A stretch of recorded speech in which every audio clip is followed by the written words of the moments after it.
going to do Jamaican jerk chicken. We're going to start off by making a paste using some fresh ingredients and some dried spices. So into our mini blender we're putting roughly chopped onion, a whole Scotch bonnet. Notice I'm picking that up with the knife. I used gloves while I prepared it, but I don't particularly want that all over my hands. A few cloves of garlic, some fresh ginger, again just roughly chopped so it'll go in there.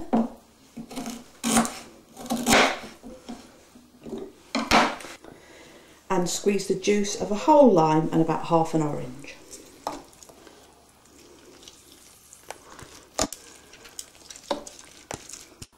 Then we're going to give it a quick blitz to mash it all together.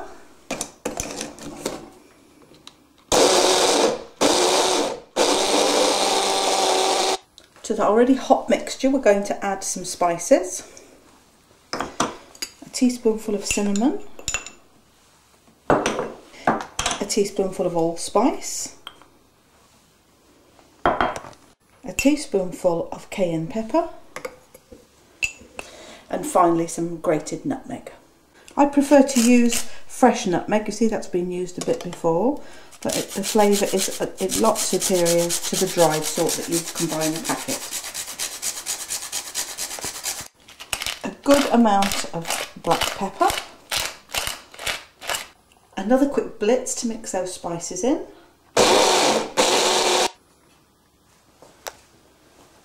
And finally just a little more liquid to add to them.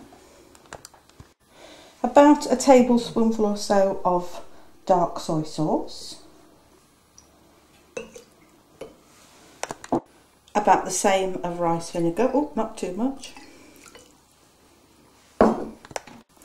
And about the same amount of honey to give it a nice sticky consistency to stick to the chicken. One final blitz and we're ready to coat the chicken. You can use any sort of chicken that you want to, it's your personal preference entirely. Tonight I'm using chicken breast. So the chicken breasts are cut into medium-sized portions and this is enough for about 2 people. The paste that we've made with all those ingredients is fairly thick and gloopy, as you can see, and we just pour it all over the chicken to start off with and then mix it well into the chicken breasts. Is gloopy a new word, Lesley? No, not necessarily, but I don't know how else you would describe that consistency in polite terms. I've just realised I've forgotten to put the thyme in. We need about 1.5 ounces of fresh thyme. So I'm going to put some of the mixture back into the blender and add the thyme to it. So I've got about a handful of fresh thyme, which I guess is about 1.5 ounces. Putting it back into the blender with some of the mixture and give it a quick blitz to mix it up. So we've blitzed the thyme in with about half of the mixture and I'll just tip it back on, and when I'm mixing it over the chicken I'll just make sure it all gets thoroughly blended.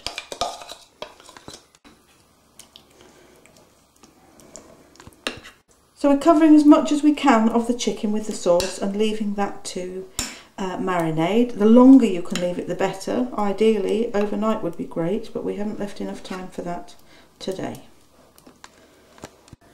Tonight we're going to serve the jerk chicken with coconut rice and, because we've never tried it before, a little bit of breadfruit. You could just serve it with plain rice or any sort of fried rice or vegetable rice. You could even put it into a naan bread or something like that and eat it like a fajita. First of all, we're going to heat up a wok type frying pan so that we can dry fry the coconut. And again, you can use desiccated coconut as I am tonight, or you can use grated coconut or even fresh coconut if you can get your hands on some. So we just start to shake the coconut about. We only want it golden brown, we don't want it to go black or anything. It takes a little while to dry fry it, it's sort of toasting it, but once it starts it goes fairly quickly, so you need to keep your eye on it and don't wander away.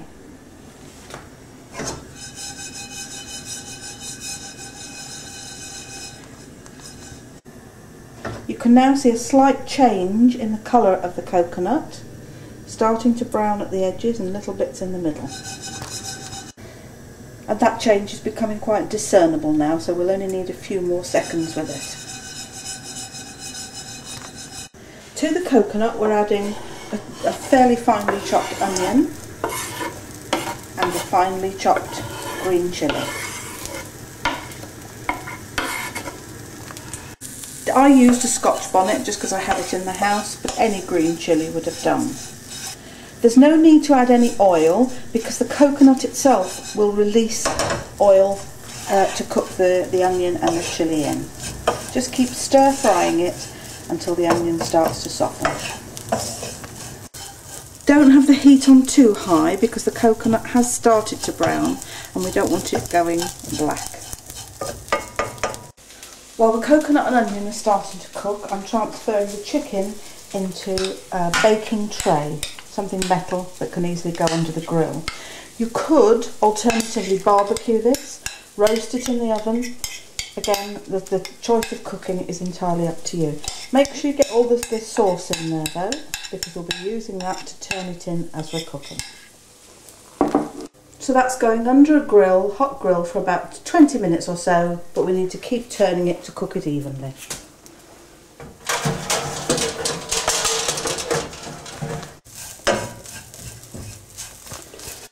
So while the chicken's cooking and the onions and coconut are continuing to simmer, I'm going to put the rice on to boil, and I've used about 3 ounces of basmati rice, and I'm also going to put on the breadfruit to cook. So while everything's bubbling away nicely, I'm just chopping some fresh coriander that will be added to the rice when it's finished. So we've just been turning the chicken over and spreading the jerk sauce over the chicken again because we don't want that to dry out. And we're popping it back under the grill, but it is very nearly cooked.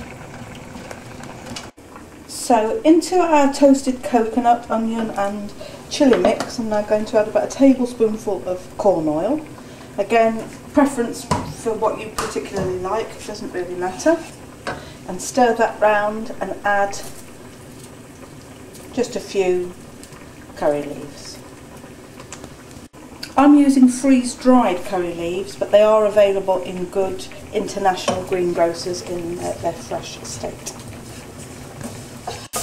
Our mixture's sizzling nicely, so I'm now going to add the plainly boiled basmati rice and mix all that together.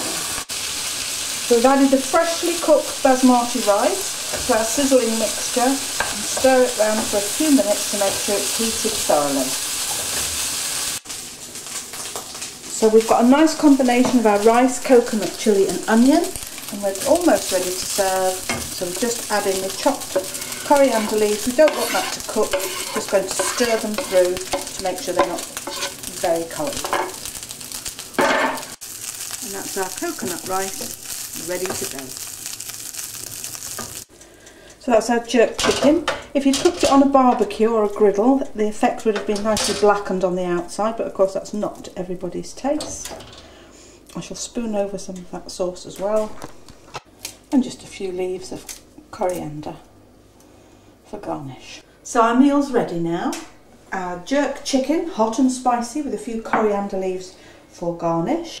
Coconut rice, which again is hot and spicy, and then just a small dish of boiled breadfruit, just to calm things down if it gets too hot and spicy. Thanks for watching. I hope you've enjoyed what you've seen, and I hope it's been of some use to you, and I hope you'll join us again soon. If you would like any more information about the recipes, you can email me at wonderwho@hotmail.co.uk. Thanks again for watching.